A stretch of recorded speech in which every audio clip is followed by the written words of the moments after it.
Right. Ice one, chaps. Oh, and do start fiddling with those mics. Yes. Yes, Jenkins, I can see you. Don't do that. Thank you. Now, today's briefing is one that still gives even the most hardened of us at the Supernatural Defence Force the creeping willies. Case file 1187, the Smurl Haunting, Pennsylvania, 1986. A quiet little town, a nice Catholic family, and allegedly a malevolent force that decided to redecorate their home with terror. Now, before you decide this is another American ghost story full of exaggerated nonsense and cheap special effects, let me remind you, the SDF was called in after the local authorities, the church, and the famous Warrens threw in the towel, and when we're called in, it's never for something that, stays quiet. Also, there was the fact that a sofa bit me, but we'll get to that. The Smurl family were, by all accounts, decent, hard-working folk. Jack, Janet, their daughters, and Jack's parents all shared a duplex in West Pittston. Lovely part of the world if you like damp basements and religious guilt.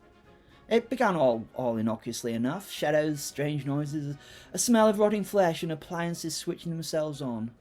All sort of very textbook.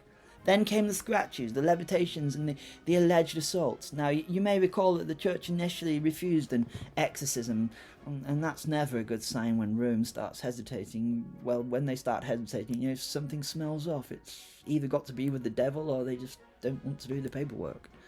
The Warrens, Ed and Lorraine, arrived soon after, claimed a powerful demonic entity had taken root. They documented everything, the knocks, the growls, the chaos, made good press, but good press is not good evidence. The Supernatural Defence Force entered the matter in early 1987. The American DARS, the Department of Anomalous Research and Security, needed some help. So we dispatched a small investigative team, 3 physical operatives, 1 physicist, and yours truly. At the time, I'd been seconded to NATO to the paranormal oversight, and frankly, the mess in Pennsylvania was becoming an embarrassment to both the church and the Pentagon. Flying in was the easy bit. Getting through American customs with an Enochian relic in your briefcase, less so. Still, I explained that the silver sphere was for warding off mid-air possession. They waved me through, and God bless bureaucracy.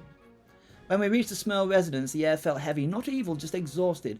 The family looked the same. They were frayed, brittle things. You could see it in their eyes. Too many sleepless nights, too many priests with Latin, and no answers. We conducted the usual diagnostics, EM readings, thermal imaging, cognitive resonance mapping. Most anomalies correlated with stress response, but there were inconsistencies. The temperature dropped 20 degrees during the first seance. Recordings captured whispers not present in the room. One of our devices, the Spengler Type 4, overloaded and completely blew up. Yes, and the sofa did in fact move on its own and bite me, which I maintain is rude, even by poltergeist standards. Now, the Americans were convinced it was demonic. I wasn't so sure. Demons have structure. They're efficient, malevolent bureaucrats of the infernal realm. This thing was chaotic. It was sloppy. It was emotional. It fed not on faith, but on friction. The more the family argued, the stronger it became. The more they feared, the more it showed. Classic psycho-spiritual feedback loop, I suggest. A poltergeist born of pain, not hell. I submitted my preliminary report to the SDF command. Not infernal, possibly psychic contagion manifesting through the shared trauma. That didn't stop headquarters from assigning it a Class 4 hazard rating. Americans do love their drama, don't they? Still, I can't deny what I saw. On our second night, I witnessed what I can only describe as a shadow in 3 dimensions. It moved independently of any light source. It folded back on itself, and this is a bit odd, it seemed to look at me. That's the moment belief and reality shake hands, ladies and gentlemen. When you realise that what you think about a thing changes how the thing behaves. It's like cats or generals. In the end, we performed a controlled ritual of purification, a joint Catholic and Hermetic operation combining Latin incantations with energy modulation. The Smurls reported peace for a few days, and sadly then it returned. Typical. The phenomenon eventually faded as the family moved away. Sometimes relocation is exorcism enough. Spirits, they cling to walls, to grief, to memory. Remove one and the others unravel. Was it real? Yes.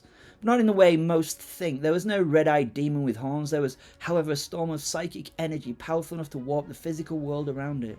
You might call that haunting. I call it emotional physics.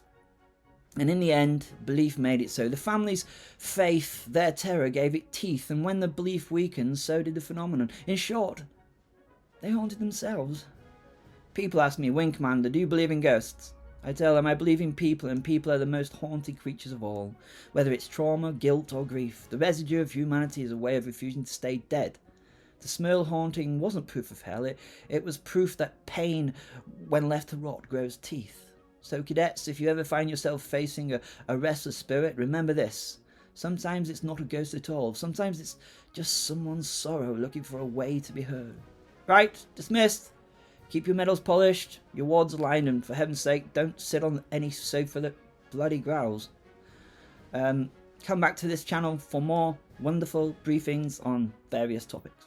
Thank you very much.